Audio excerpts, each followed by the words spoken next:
Yo, what's up everyone? Welcome to day 15 of my 30-day challenge. Currently 3 kilometers into today's run. It's a bit windy, hope you can hear me. The workout was done in the morning, you'll see it within the video at a later stage. Currently I'm doing the run, 6 more kilometers to crank up. Weather's nice, a bit windy, but probably one of the nicer days that we'll have this week. Let's just keep digging, keep enjoying this run. It's good so far. Day 15, halfway through the challenge, but legs are fine, definitely better than yesterday. So yeah, let's see what this run has to offer. Yes sir, run is done. 10 kilometers, 300 meters at 6.12 pace, faster than yesterday. Felt really fresh today. I was trying to push for more, like a bit faster, but I held 5.5 pace for quite a while, but I just couldn't hold it towards the end. Like the last 2 kilometers were really hard for me. Decent run, getting better every day. Really happy with it. And I'll see the workout, as in you'll see a screenshot of what the programming for today looks like. You can save it yourself, screenshot it, try it out. But yeah, you're gonna see the workout and then we'll talk later about what went down today. See you in a bit.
Yo, you know what time it is? Protein, baby. Let's talk about what went down today. Firstly, workout. Anyone that's been following me already knows the way I program my workouts, specifically my gym workouts. But for anyone that's new, I start with a superset for my chest and my back, and then I finish off with a tricep for my biceps, triceps, and shoulders. Today, I started off with my back, T-bar row. Lovely exercise, top 2 in my opinion, specifically for me when it comes to back exercises. Gets your lats, as long as you row nicely, protect your waist, not really jiggle the movement, snap it, nice and controlled. A rowing movement, really contracting the lats, and then at the end of the range of motion, you can also do a small upper back squeeze to really target it as well, get the most out of the exercise. Then after that, the second part of the superset is the chest. Today for my chest I did a pec deck, lovely isolation exercise for the chest, targets the clavicular head very well. You just have to be careful with the way you position the handles. Why? Because if you don't position them accordingly, you will struggle to get a nice contraction at the chest. You will involve more of the front delts as well, which firstly is not optimal for what you're trying to achieve with the exercise, and then secondly it's a bit risky for the shoulders as well because it's a tricky position to be in. But yeah, overall a nice isolation exercise. I went for the chest second this time because the T-bar row is a bit more demanding than an isolation chest exercise, which is a pec deck. Now moving on to the tricep. For biceps I did good old standing fixed barbell bicep curl, nice and controlled, really smashes the biceps brachii. Amazing exercise, pretty straightforward. Then for my triceps I did easy bar skull crushers, great exercise with a slight incline the way I like to do it, targets the medial head of the triceps brachii. And then for my shoulders I did chest supported lat raises. I use 4 kg dumbbells, really try and be slow on the negative, and if I'm feeling fresh I'll also do a 1 second pause at the top, so the tempo would be 1 1 2. So basically 1 second concentric contraction on the way up, then a second pause, then 2 second negative eccentric contraction. Really gets the medial shoulders. The way I like working my medial deltoids is not really using a lot of weight, because if you do use a lot of weight for your shoulders, specifically for the medial deltoids, when we're talking about lat raises, it gets a bit tricky because you're moving the weight too far away from the body, from the midline of the body. That's the way I see it. If you control the movement, gains are more beneficial in my opinion compared to using bigger weights for the medial deltoids. But yeah, that was the workout. Okay, so for the run, I already mentioned the stats. You'd see the screenshots from the cardio zones and basic stats from the run, but distance covered was 10 kilometers, 300 meters, and the average pace was 6.12. I checked afterwards on Strava, and turns out that this is my fastest run so far. I mean, fastest 10k. Pretty solid. We're improving every day. This is what we're in for. Mainly completing the challenge, 30-day challenge, running the 10k every day in the strength workout. That's the main thing. But as I've said multiple times before, if I can improve, become faster, keep a steadier pace, become more endurant, I'll be super happy. And today proved it. My legs are sometimes heavy, I'm tired, but resilience, consistency, put in the work pays off. Fastest 10k so far. For a long time during the run, I also maintained a pace of 5.5, but for the last 2 kilometers, I just couldn't keep it. I went past 6.20 if I remember correctly. But yeah, pretty solid run, really happy. And what better day for it to happen than day 15, where we're halfway through the challenge. Quite a good reward for myself. But yeah, anyways guys, that's it for today. I'll see you tomorrow for day 16. Speak soon. Bye bye for now. Yes boys and girls, currently just over 2 kilometers into today's run. Another late one. I did the same workout in the morning, which you'll be able to see right after I finish this run. But yeah, for now I'm trying to do my best, enjoy the run and just complete another 10k. It is day 16 of my challenge, 30-day challenge. Welcome to anyone who's new. Thank you to anyone that has been following me so far. I do appreciate you. See you in a bit.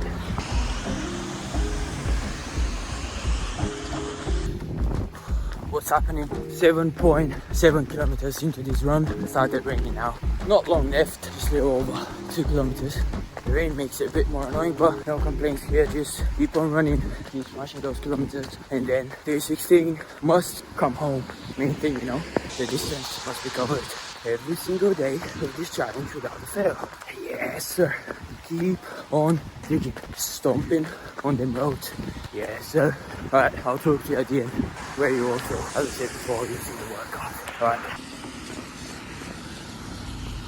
Right boys, run's complete. Distance is just a little bit over 10k and the pace was 6.05. Good one, fastest one so far. But yeah, have a look at the workout now. You see a screenshot on the screen.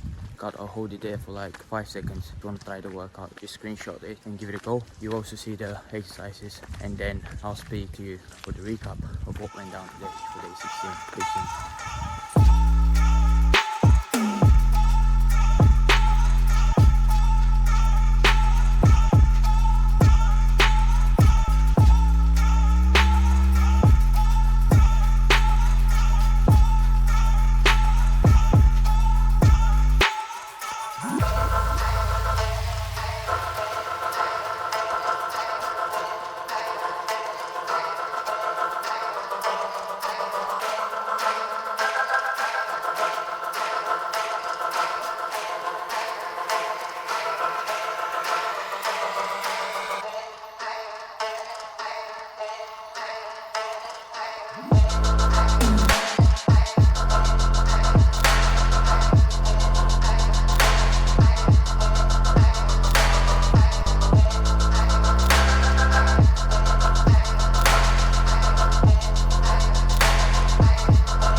Okay, so let's quickly talk about day 16. Again, another rainy run into town. Unfortunately, there's not been anything too special for me to film, rather than just me completing the run and maybe having a little chat with you when I can. I know it's not the best entertainment, however, I'm really trying to show what it feels like to be involved in a challenge like this one, and hopefully someone likes the challenge enough to try it, or at least gets motivated to do it. Even if one person does that, that's a win for me. And obviously the first hand victory of it all is me actually completing that on a day-to-day basis. basis. But yeah, day 16 is run in the bag. Really happy about that. Now let's talk about the workout. So basically, when I look at myself, really analyze what I can do, what I can't do. When it comes to compound movements, my upper body struggles a bit. I talked a bit about this a few days ago, like when I did the wide grip pull-ups, when I had the calisthenics workout. If you haven't watched this video, you can go ahead and check it out. Basically, I do struggle with wide grip pull-up, again, upper body compound movement. Another thing, one of my weaker muscle groups is my chest. But the thing about the chest is that I stopped doing barbell bench press for a while, and I've only been doing dumbbells. And then I've been thinking about the fact that I need to get stronger, and the most efficient way to get stronger when it comes to horizontal pushing power is chest-based exercise, bilateral movement like the barbell bench press. And I've not been doing it, so I've sort of been a bit rusty when it comes to it. And you can see in the videos on the screen now how the first few reps that I did were a bit shitty, to be fair. But first exercise that I did for day 16's workout was a barbell bench press, and I did a 90% rep max for 6 sets of 1. So basically just racking up the barbell, doing repetition, resting for 30 seconds, then doing that 6 times. Basically the main idea that I have behind this is just lift as heavy as possible, but obviously not rep maxing it, so sticking to 90% rep max, and then working on my pushing power, horizontal pushing power, and again getting stronger and involving my chest as much as possible, because it is not at the level that I would like it to be. And when compared to other muscle groups like my arms and then my back and my legs, it is really behind, especially in size, but in strength as well. So yeah, this is why I involved this exercise, working towards my strength and my chest. Started off with it, nothing too crazy. I also didn't do any back on that day because I was still feeling sore from Monday, so the day before, where I did a T-bar row, and then before that I also get back in my workout. But yeah, basically those 2 days tired my back out a little too much. This is because I've said previously, my back is one of my stronger muscle groups, and I've basically developed a good mind muscle connection with my back. And I also do exercises that I feel quite nicely, and have developed a good sense and technique where I know what I go there, do it, and I know that my back is getting crushed, like I'm doing damage, I'm getting big. I can feel it after every workout. Even with this split, where I'm predominantly doing 3 sets per muscle group per day, even with 3 days on the day, my back is just smashed. So I took the chance to rest it, but then be as productive as possible and work on 3 things: my weakness in my chest and my weakness in my strength, upper body strength, especially in compound movements. So this is why I started with the bench press. Moving on from that, I finished off the workout with a tricep for my biceps, triceps, and then my shoulder. Basically what I did was Zotman curls for my biceps. This exercise is great because you just need to pick the appropriate weight, like a pair of dumbbells. It's literally like a lift, moving up and then down, switching the grip from supinated on the way up to pronated midway, halfway through the movement where you need to change your grip. So starting off supination, then when you sort of turn to move down, you go into a pronated grip, and then maintain control, do it slowly. It burns towards the end quite nicely. It gets both biceps brachiobrachialis and then the brachioradialis as well because of the turn into the grip. So overall, quite a nice exercise. There's not many bicep exercises that target a whole muscle group. This is why I love Zotman curls. Definitely include it if you want to get the most out of your biceps workouts. Then for my triceps, what I did was a seated overhead tricep extension with a dumbbell. I make it a bilateral movement, so I pick a heavier dumbbell and I hold it with both my hands. Now the tricky part with this one is the way you pick up the dumbbell, because in order to actually challenge both of your triceps muscles on both arms, you need a bigger dumbbell. So basically you place it on the floor, you then grab it with both hands, put it up on your knee again with both hands, and slowly lift it up onto your front delt, then hold it there and sort of lock both of your hands together. One thumb would go up like that, then the other one would just lock it, and then you grip the dumbbell with both of your hands, and you go back, starting position 90 degrees at the elbow joint, and then you really fully extend on the way up to burn that triceps, bring it back down to 90 degrees, up, down. And that's really about the movement. Lovely exercise for the long head of the triceps brachii muscle. Then you can also see that I'm doing it on the preacher curl bench. I really prefer that than just doing it on a normal bench. Specifically in my gym, it just has more freedom when it comes to the movement, and I like more freedom specifically for this exercise. If you're not too experienced with it, I would say just do it on the regular bench because it has more support for your back. But I do prefer doing it on the preacher curl bench because of the freedom, and I've also found a way to stabilize myself there and perform it optimally. Then to finish off the tricep, I did a behind the neck fixed barbell shoulder press, really getting all of your deltoids, but the main focus is on the front deltoids. The really tricky part about this one is that I have found that you sort of need to kneel a little bit. This is done because there is neck extension throughout that movement to really facilitate the barbell going behind your neck. So there is neck extension, and it can be a little bit tricky, especially if you have stiff neck or just neck issues in general. So don't do that if you're one of these people. However, it is a nice exercise, especially for your front deltoids, and I love doing it. So to really facilitate this movement, you need to bend your knees slightly. This will help you lean forward, and then the barbell moves in vertically behind your neck without you having to extend your neck too far forward. But yeah, a good exercise, but it can be tricky. So if you have any neck issues, don't do it. But if you don't, try it out. Alright boys, welcome to day 17. What I decided to do was just combine day 15, 16 and 17. That's really about it. You'll see day 15 parts of the run, day 16 parts of the run, day 17 parts of the run. As well, workouts for those 3 days. Right, basically it was a good decision. Bringing some nice show into me. Ready to rock and roll, baby. It's crazy what a bit of sugar can do to you whenever you're exercising, specifically running, or any type of endurance exercise. These smashing it, boys! Just a little bit above 10k, 10.24 distance, average pace 6.05, same as yesterday. I didn't start off too well, but I finished nicely, I'd say. Gonna grab some dinner quickly and then I'll be off to the cinema. I'll be off to the movies, you know. I'll be watching Dune 2. Haven't really watched any TV series for nearly a year now. Last movie I watched was nearly 6 months ago. I've been hearing some nice stuff about Dune 2 and I really want to go and enjoy the movie because I actually like movies a lot. But yeah, gonna grab some dinner and then after the movie I'll talk to you guys about the workouts and the runs for day 17. See you then.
Let's talk about day 17 now. For the run, same distance as day 16, 10.2. The pace was relatively the same as well, 6.06. Day 16 was 6.05. But yeah, 6.06 average pace. One thing that I got from these past two runs is whether it is my current form or it's just the tendency of my runs, especially now in this second phase of the challenge where we're halfway through it. But yeah, what I noticed was the first 4 kilometers, 3 to 4 kilometers, are slower. This usually happens, but tendency is that it happens around the third and 4 kilometer with me, especially on those two runs. Then I pick up the pace and hold an average pace below 6, or around 5.5, 5.6, 5.7 for another 3 to 4 kilometers. And then I really go back to above 6, sometimes even 7 for the last 2 kilometers of the 10K. So the tendency for me is start off slow, 3 to 4 kilometers, then pick up the pace, but then really struggle to hold that pace for the last 2 kilometers. So this is something that now that I know, I'll be paying attention to while I'm running, and then afterwards on my Strava statistics, because I'd really like to be more consistent. I'm actually thinking about implementing a treadmill run, like 1 or 2 runs, because one, I need to go on the treadmill and really hold a steady pace to then see how I feel afterwards. And also, it's been raining outside, so I think a day or two like this would be a nice reset. But primarily, I need to hold a steady pace, let my legs really hang in there for maybe a pace of 6, or maybe do like 5 kilometers at 6, and then try and hold another 5 kilometers at a pace of 5 to really force that consistency into my legs. Because obviously, I am tired. It's either that or I can't control my pace well enough. I need to figure out what's happening, and I feel like a treadmill run would do that for me. But yeah, enough about the run. Rightio, so workout for day 17. Basically, my back was sore. Once again, I decided to rest it. But instead, as I've mentioned before, I want to work on my chest, making it bigger and making my push movement stronger. So I did rest my back, but I did still make the most out of the workout. So what I did was a superset for my chest, an incline bench, dumbbell chest press. I like holding the dumbbells closer to me with sort of a neutral grip, but with a slight pronation, and then really slowly and in a controlled manner pushing the weight up, then down. I do combine that with incline box push-ups, really hitting the lower part of your pectoralis major. So basically for the box push-ups, I did 30 reps within each superset. For the chest press, I was really aiming for around 10 to 12. I did try to exhaust the chest fully, and as well with the incline chest press, targeting the upper part of the pectoralis major, and then with the incline box push-ups, trying to target that lower part of the pectoralis major. So full damage as much as I can. This is the way I try to combine all the exercises. If I'm missing something, I try to substitute something in the most appropriate way. Even if it's not the same muscle group, I try to make it as reasonable, as beneficial as possible. So that was a superset that I started the workout with. Then I moved on to a tricep for my biceps, triceps and shoulders as usual. For my biceps, I did an easy bar preacher curl. You do, in my opinion, need to pick a very manageable weight on that one, and I'll tell you why. Because I like doing more reps on this one and then do it as slow and as controlled as possible. It really starts burning towards the end. Like you usually, if you pick a manageable weight on this one, the rep range usually falls somewhere between 10 and 15. For me, it was around 15 on that day. I really exhausted the biceps, so I'm going to failure. There are a few partials towards the end. However, I try not to overdo it with the partials. So I do my final full range of motion movement, and then if I feel confident, because it can be tricky for your tendon to do what I'm doing at the end, but I implement a 10-second isometric hold there, where I just hold the easy bar halfway through the movement for 10 seconds after I can't do another full range of motion easy bar curl. So hold it there, and this is how I really exhaust the muscle with the easy bar preacher curls. You should definitely try this one, but bear in mind that it is a bit tricky. And if you feel you can't really hold the weight, just do full range of motions and then go into partials to exhaust the muscle rather than involving an isometric hold at the end. But I do like it. Then moving on to the triceps exercise, I did dumbbell triceps kickbacks. Really good exercise for the lateral head of the triceps brachii. I'm pretty much working biceps and triceps every day. What I like to do on a day-to-day basis, if I'm doing an exercise that is focused on the long head of the triceps brachii on the day, I'll try to alternate that and switch it up on the following day. This was the case. Day 17, I focused on the lateral head, and the day before, I focused on the long head. So I try to really switch it up, and this way not ignore the progress of the muscle as a whole when it's a bit more complex. Like, I'm not saying that the triceps is a more complex muscle than the back, obviously, but it has 3 heads. What my tip to you guys is, if you are working out your triceps frequently and in a more spread out manner, the way I'm doing it, where I'm working them out every day but for 3 sets only, I would say really look into what the focus of the exercise is. So obviously, if you're doing extensions, you'd be focusing the long head. Whereas if you're doing skull crushes, you'd be focusing on the medial head, and then, for example, push down and kickbacks focus the lateral head. So try and alternate between the days. If you're doing long hit on one day, do lateral head on the other day, then medial head, then long hit again. It really depends on the split. But again, if you're performing triceps exercises quite frequently on a day-to-day basis, try and switch it up. This is my advice for you. Now, today's workout, finishing it off a Smith machine trap raise for my traps. The interesting part about my upper traps is, so this exercise really focuses the upper traps. So like a month and a half ago, I sort of injured my upper trap and I was really not even working it. So basically what I was doing was cable lateral raises for my medial deltoid, but then I misplaced and mispositioned myself and I put more focus on the upper trap than the exercise actually requires. So I had a back position, back posture for the exercise, and I ended up injuring my upper trap, and I wasn't really doing any back exercises for like a week. From this point onwards, I tried putting more emphasis on my trapezius. So whenever my shoulders are a bit overtrained, I like to instead place a trap exercise in their place. But the funny thing about this injury was the only muscle that I really didn't focus as much was my traps, and then the only muscle that I in recent months that I injured was exactly the traps. So it just goes to show that bodybuilding, you know, working out in the gym, it really works most muscles in isolation. So it's not the most optimal form of exercise in my opinion. It needs to be combined with other stuff like running, maybe some CrossFit, swimming, doing a lot of mobility, focusing on compound movements, doing more of them.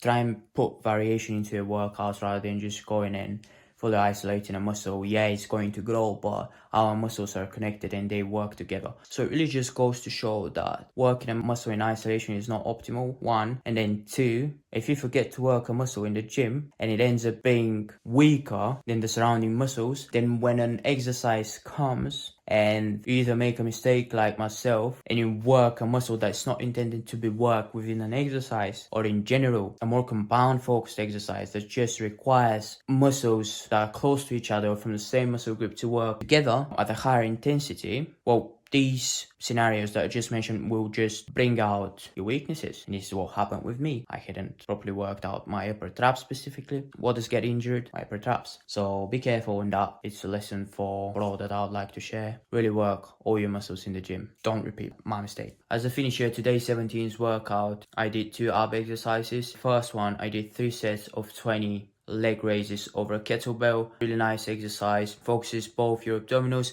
and your obliques quite nicely. That sideways movement adds up a lot to it and really makes it challenging. Also, there's a nice involvement from the hip flexors on this one, and I've mentioned previously there's some muscles in my legs that I struggle with. I've noticed that on my runs, one of the first things that usually pains me is my hip flexors, so really need to work on them. So if I can combine that with an ab exercise, then perfect. Then the second exercise for the abs was a kettlebell isometric hold. I did 3 of those for a minute hold, so 3 minutes in total to really finish off the abs. On the day before I didn't really do abs, so I decided that I'll do 2 exercises for them on that day as a finisher to the workout. I did combine 3 days for this video, so day 15, 16 and 17. I hope you have enjoyed the video. If you have, like, subscribe, drop a comment down below if you'd like to talk to me, maybe ask me a question. I will always get back to you. Thanks for watching. Thanks to anyone that has been following me so far on my journey, 30-day journey. For anyone that's new and just came across my channel from this video, I do appreciate you. I hope you continue watching me and following me on this challenge of mine. And yeah, everyone, much love. Don't forget to peep the quote at the end of the video, and I'll see you for the next one, which will be tomorrow. Just exciting times, you know. 17 days of this just gone by. I'm gonna keep smashing it, you know. See you in the next one. Bye bye now.